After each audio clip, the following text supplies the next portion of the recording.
The most important thing, or the most key thing, is that image is really a perception that you put out there.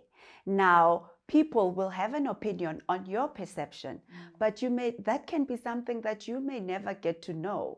So you may think that you're doing well, your career, your career is taking off, and you don't really need this. But if your image is not matching your level and yourself, your position, it can be problematic. It can be very destructive without actually you knowing.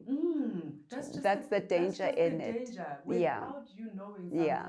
And sometimes just because you're moving, it does not mean you're moving maybe with the speed you're supposed to be moving with. Yes. Yes. And because sometimes you could be actually somewhere else, like further than where you are right now. Yes. And maybe you're sitting there and you're just satisfied with the fact that you are moving. I promise you, one of the things that we found out to be very problematic or destructive to people's journeys in their careers and professions and everything is image, and without it being realized, and it's a problem. No, it is.